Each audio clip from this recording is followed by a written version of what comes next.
Hi, my name's Danielle Gibson. I'm a jury member for Mental Filmness. Congratulations on your selection. Before I start asking you my questions, but can you guys introduce yourselves and give us a little bit about who you are, your journey in filmmaking, and what sort of topics you like to cover in your work, and in any medium, in any form, like documentary, narrative, music video, what have you. You go first, Rob.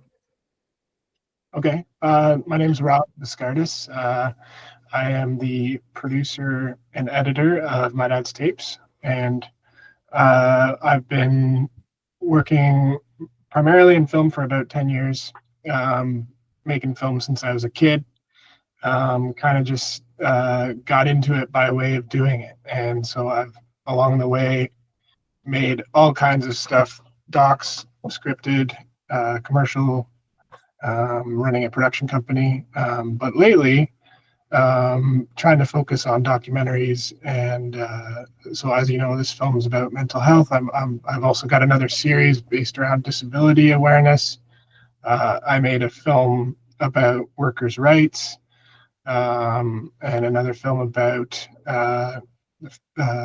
freedom of expression and the threat on journalism. Journalists. So kind of a wide range of things that I like to cover and explore with storytelling. But yeah, this one with Kurtis here has been our latest, and thanks for chatting about it for the festival. Absolutely. Yeah, my name is Kurtis Watson, and I have been making short films and music videos since I was in high school. I started out making music videos for my friends' bands, and then I slowly transitioned into making short films. And then once I found the documentary medium in college, when I went to film school, I fell in love with telling stories that are about real life and using filmmaking as a tool to tell stories that I think are impactful to other people. And so it started out music related, a lot of my films, and then now it's starting to become more of like social impact, social issues. I made a film about I filmed a documentary about polyamory and the influences of non-monogamy in various people's lives. And this recent project with Rob is about my own mental health, is something that I'd love to make more films about, like more documentaries about mental health. But I'm still sort of learning, and making more films is something that I'm still trying to do. I hear that. Yeah. I hear that. I'm also a filmmaker, just a little bit about me. And so I strive to be a lifelong learner. So I'm constantly trying to like improve my craft and just learn more even about myself through my work. I mostly have done narrative, but I do find that there's a bit of like a therapeutic aspect sometimes when discovering these. But I think that filmmaking is a lovely medium to do so, and even just to understand that of others, right? But I also would like to say that you both were very successful in this piece. At least I haven't seen your other work, but I could imagine so after seeing this. So I guess my next question, I wrote a little bit of a preface. There are a lot of themes of closure or searching for it, or I kept thinking of like, the process of like remembering early childhood memories and interpreting past events, how it focuses on the now, how it informs who you are today. And with all of that, although this wasn't like a happy watch, as an audience member, it wasn't it didn't feel stressful. Like, you know, you hear the premise and you're like, oh no, like, I don't know if I can watch it. Watching it was very, I don't want to say comfortable, but like, it just it felt very healthy. It felt like you approached it with such grace, emotional maturity, and consideration for your own feelings, but then also your mom's and your sisters. So my question is, how does it feel, you Curtis, sorry, but how does it feel for you, Curtis, watching this now that you've gone through all of it? And for you, Rob, how does it feel like, what was the journey like going into this and then now watching it as well? Yeah, I never expected the film to sort of like have everything that was in it captured so seamlessly. Like it was always our intention to do that, but we never knew exactly how it would all land in the edit until we actually sat down and edited it, and then we figured out that the film had this sort of baked in flow to it because of how we shot it. So from the very beginning, we knew that I was going to go on this journey of trying to figure out more about my dad and learn more about myself in the process. And so when we filmed it from that very initial point, me going back to the last place I saw my dad, me going to the location where my dad died, me talking to people who were around that time. So it was very authentic in the way that we filmed it, and I think that is why the end product is so like what you're saying, just not easy to watch, but sort of like not as stressful, because it really does feel like you're on this journey with me, and you're able to understand a lot more through my lens, because we're not hiding anything. So but yeah, I feel really proud of the work that we did, and really happy with how the film turned out. I'm glad.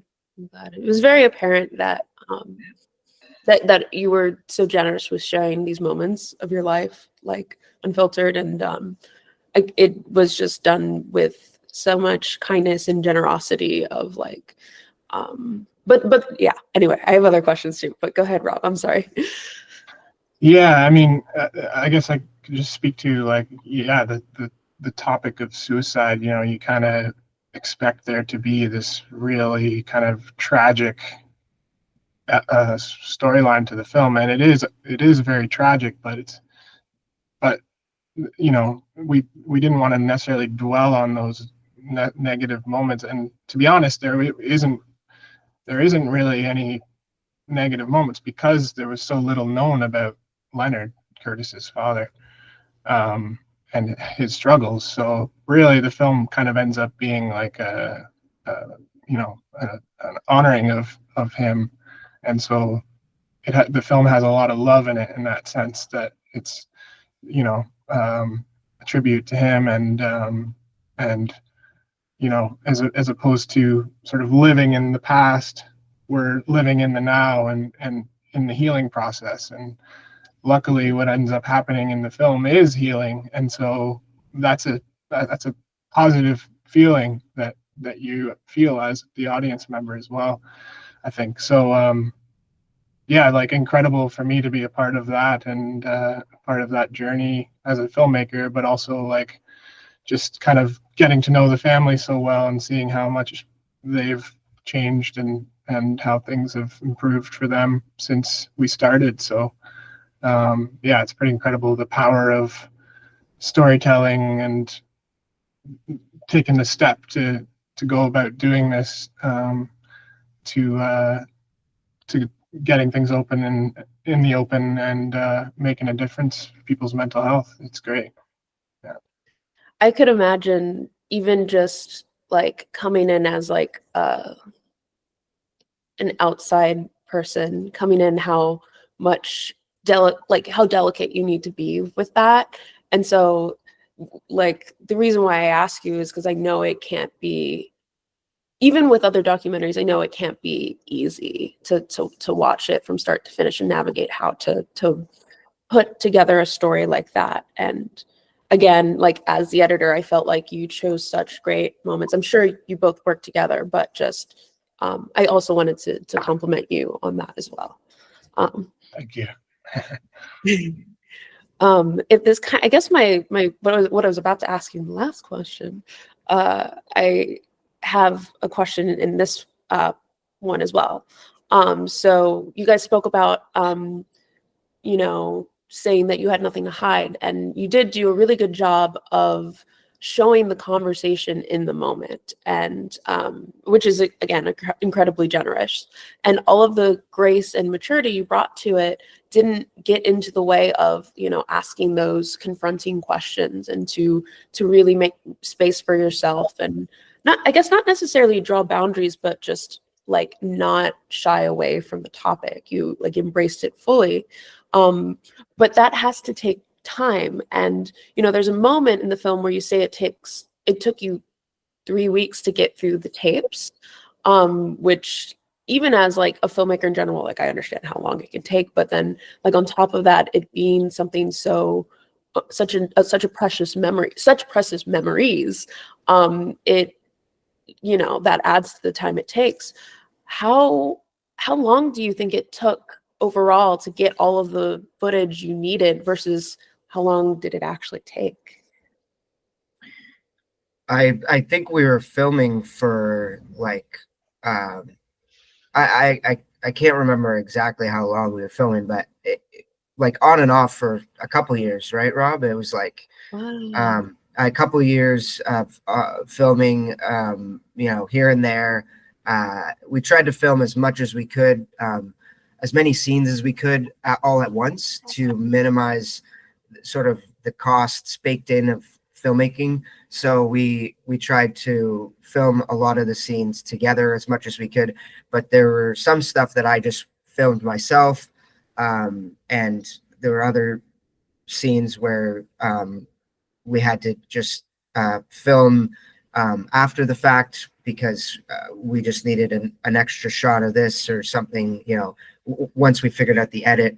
And then but it took a while to sort of realize all the little things that we wanted to say in the film. Like I halfway through filming, I realized that this is going to be something where I could finally tell my sisters that I'm bi, because I haven't done that yet, and this is an opportunity where they're going to be together, and so it's I can use this film as a way to express how I'm feeling and who I am to my family, in a safe way that I think I ultimately would heal from, because they're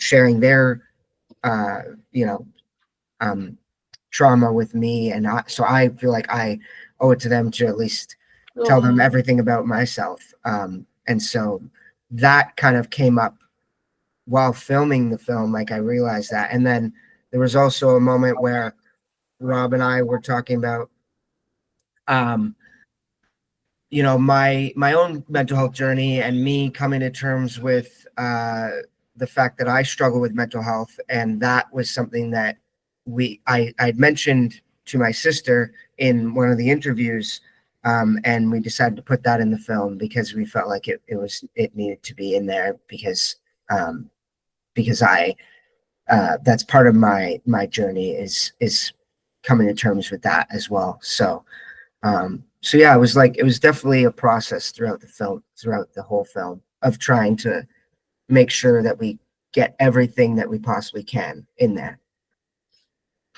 Yeah, go for it.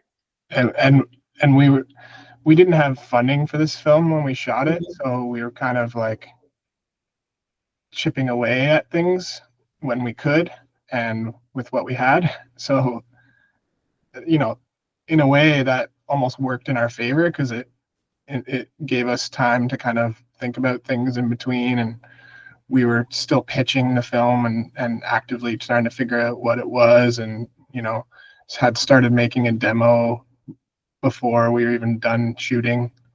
And so it was like, oh, it might be nice to have this little thing, or like, and also it was we had a lot of trouble nailing down time with the detective later on. So there was like, yeah, you said we shot over the course of a year and a half, which is true, but really there's only like, I think, maybe 10 days worth of filming in there, but it's just, yeah, we chipped away at it. And I think it's a nice way to go about a personal film like this, because Kurtis had the time to kind of process things mentally and really let things develop naturally.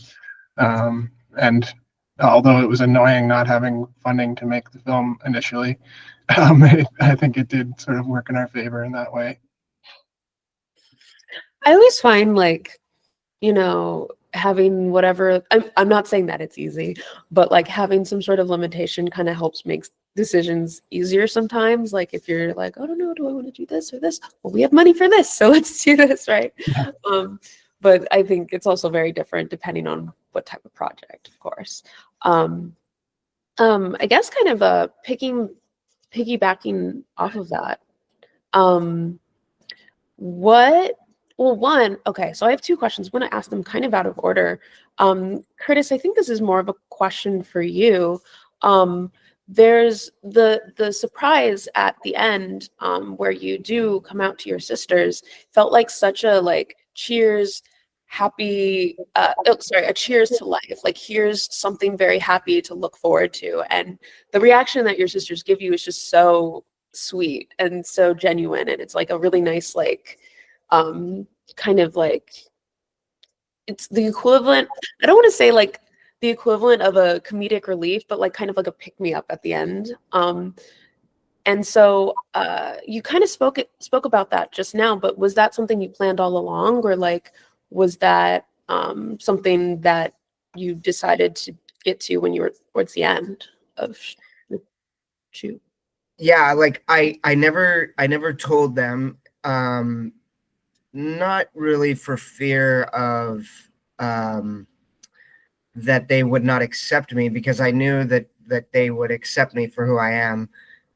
I just it was a lot to do with my self-esteem and a lot to do with my own mental health, and learning more about my dad, watching the tapes, knowing that I'm a lot like him, and just knowing that he was such a good person, made me more confident in myself. It just talking about my own mental health to other people made me more confident in myself, and so I had this boost of confidence throughout the film. And I think because they were both together, I knew that they were coming together to film with me for the film, and I knew that I wanted to tell them at the same time, and I wanted to tell them in person.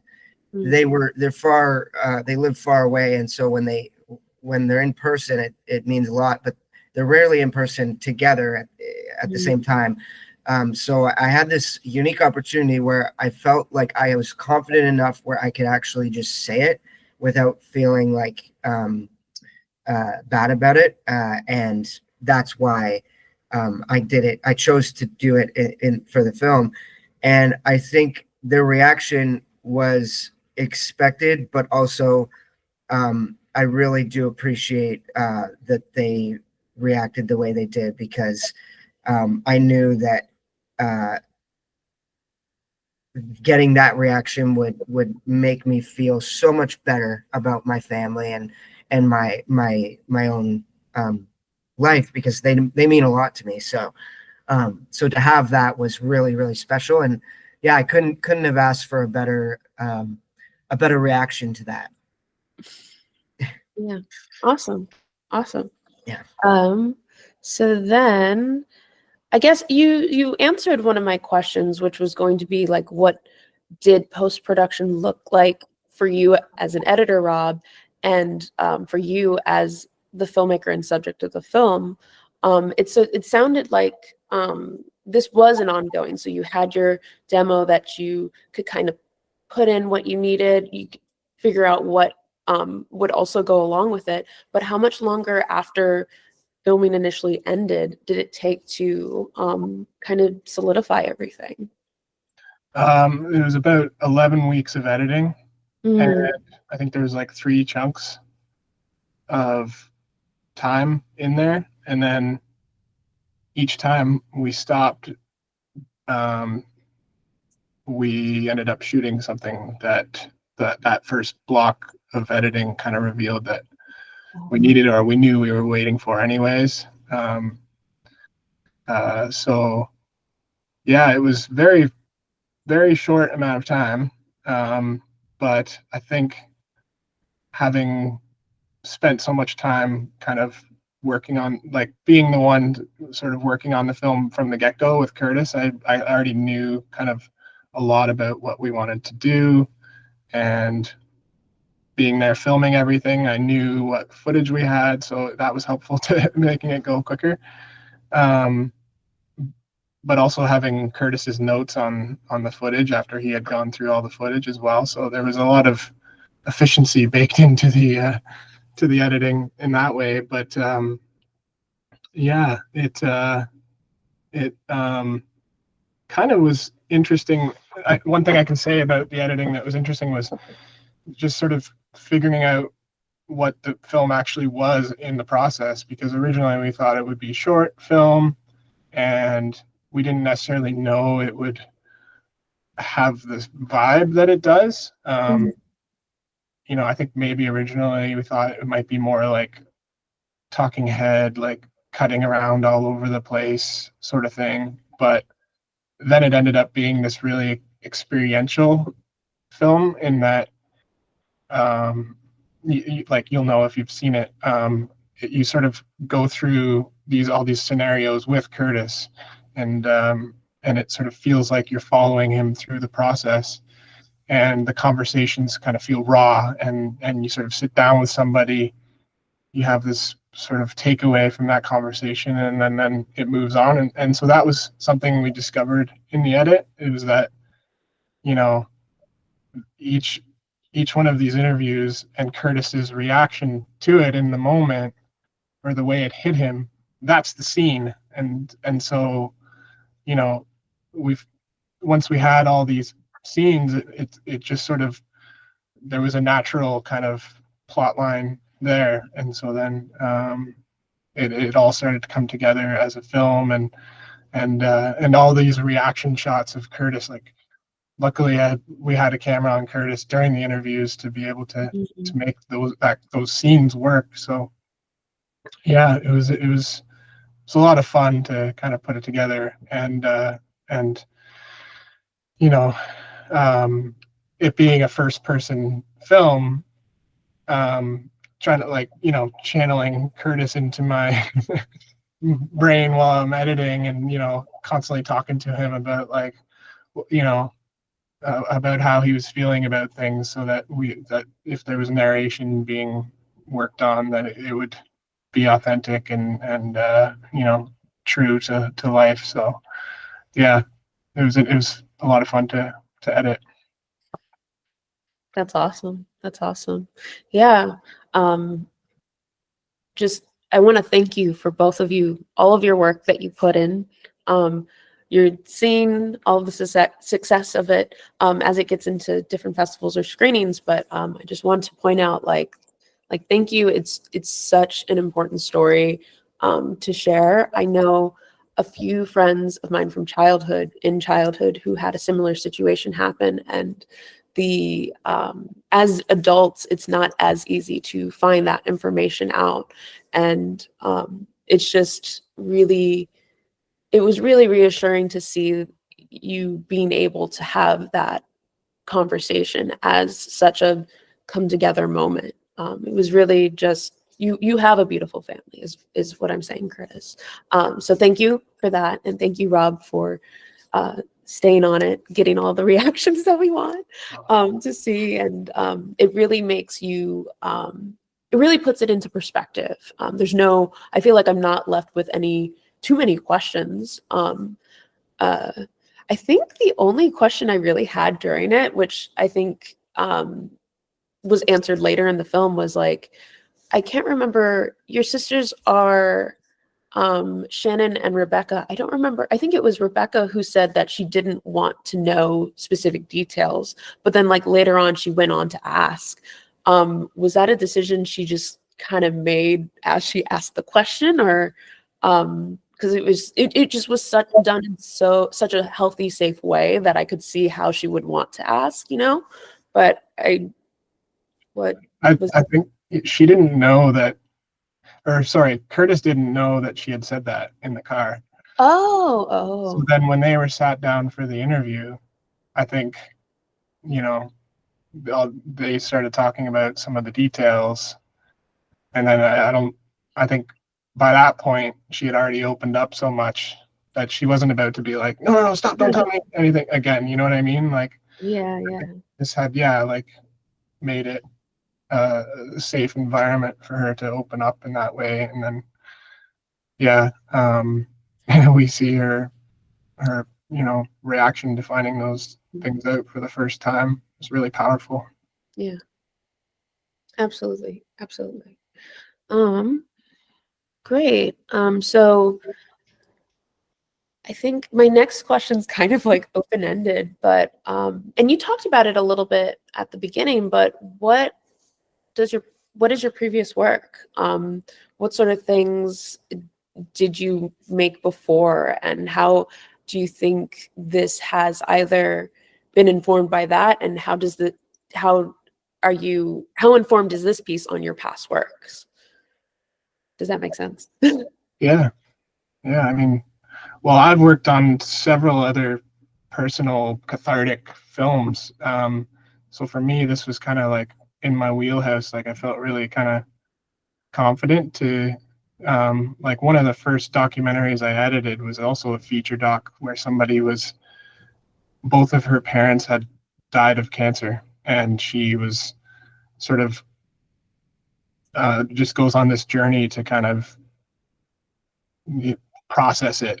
And she retraces her dad's steps he did a cycle trip across all around Ireland. And so she goes and repeats his journey. And there's this whole kind of internal journey she goes on at the same time.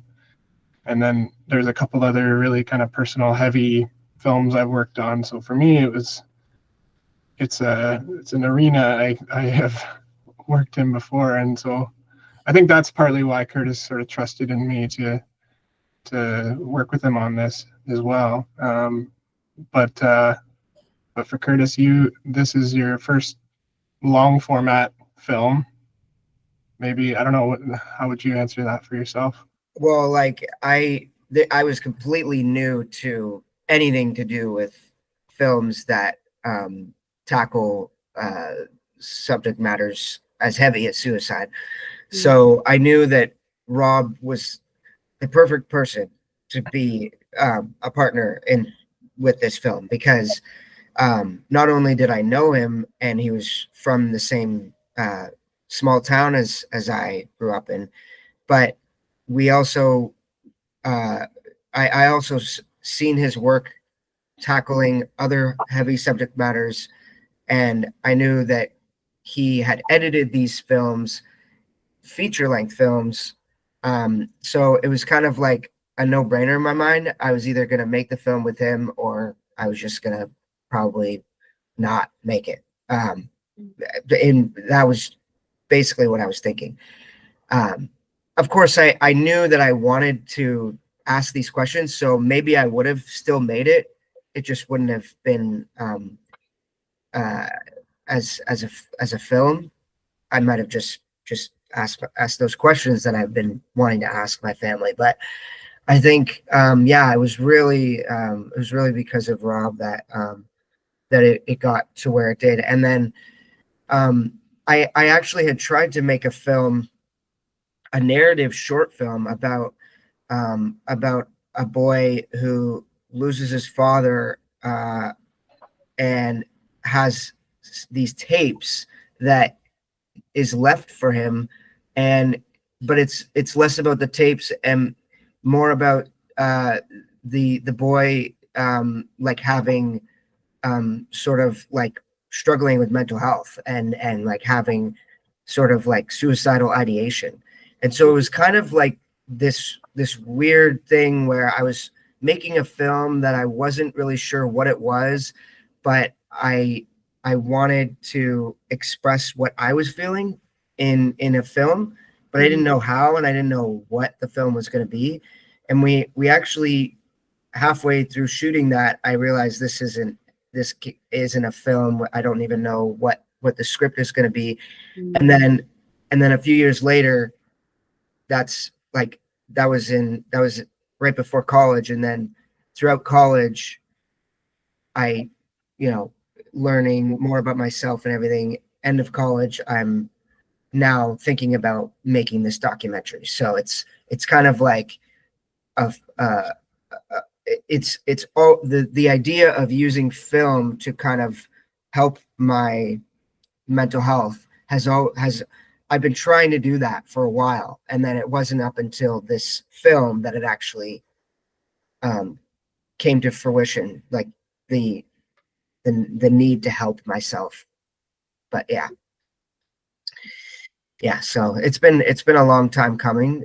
Trying to make a film about trying to use film as a way to help my own mental health. But this film succeeded in that. Yeah, for sure. Yeah. For sure. Was it C.S. Lewis who said, we read to know we're not alone? And I feel like you can just build off of that and be like, we write to know, to show we're there, right? But no, amazing. That's awesome. Were you about to say something? Oh no. Okay, sorry. So my last question is, how can we watch either your previous works and where is the film going next? Where's My Dad Tapes showing? And what are the plans for its future public release or access? Well, to be determined. We are hoping for some more festival acceptances in late this year and into the new year. And then we are, talking to a distributor. What happens with that, we don't know. I don't know. Hopefully in the new year, we'll have some sort of distribution plan. But to be completely honest with you, it's been a bit of a struggle. There seems to be, in the commercial marketplace, there seems to be a real fear or a hesitancy to in making money or commercializing films like this that are personal and that focus on tough subjects like suicide. And so I think, I don't know, we like to think we have a good film here. You never know the actual quality you have with your own film, but No, you're right. there's been a lot of hesitancy from the many distributors and broadcasters we've talked to about the film in that sense. So I mean, that's a bigger discussion about the landscape of media, I think. But as far as where the film's going to be, we're sort of hoping that we can get it on some, as far as in the US, like hopefully next year, like it'll be kind of wider release on platforms. But we're self-distributing. At this point, we don't have any partners. So hopefully we're going to try and do our best to get it out there as much as we can. So any support that anyone can provide and share and give reviews and all that, that's much appreciated. And mydadstapes.com is the website. I've got some other films on my production company website, outsideinsidetv.tv. And yeah, thanks for allowing me to plug our I was gonna ask, like, are there social media handles? Just because I'm thinking of like anyone who's watching this who didn't get a chance to watch it here at this festival, like where they can follow it so that they know when it's available somewhere. You know what I mean? Absolutely. So our social handle is My Dad's Tapes Film. And you can also find that all on the website as well, mydadstapes.com. So yeah, thank you for thank you for liking and sharing and all that good stuff. Yeah, as a jury member, Sharon Gissy, who's amazing, she's the director of this festival, had reached out to a few jury members to ask, like, hey, would you guys like to lead interviews? And we kind of got to like put our names on different films that we would like. And I was just like, please, please, can I see me? So I was very happy that I was able to interview you guys. And so thank you so much for your time. And thanks so much for having us. There's not a lot of mental health film festivals in the world, and so you're one of the very few on our list of festivals that even take films about mental health. And so that you're like, it's really important, the work that you guys do. So thank you. All of that praise goes to Sharon. I just want to really shout her out. She's amazing. Yeah, and it's something that I really admire about the festival is that it's free to access, to watch, to keep that accessible to people. And I really, really appreciate it, especially in days like today. And like I'm in LA and Hollywood's kind of struggling right now. So it's nice to see art and good storytelling prevail, and that it will continue to do so even if there are more setbacks. So before we wrap up, is there anything else you'd like to plug or say or share, anything like that? I just want to make sure. I guess you could follow me on Instagram, Kurtis.Watson, and the film, My Dad's Tapes Film, anywhere, Instagram, Facebook. And yeah, follow us for more updates on screenings, virtual screenings, and what happens to the film. Hopefully, it lands somewhere where people can watch it, like some place online or on TV or something. Yeah. Absolutely. Yeah. Well, great.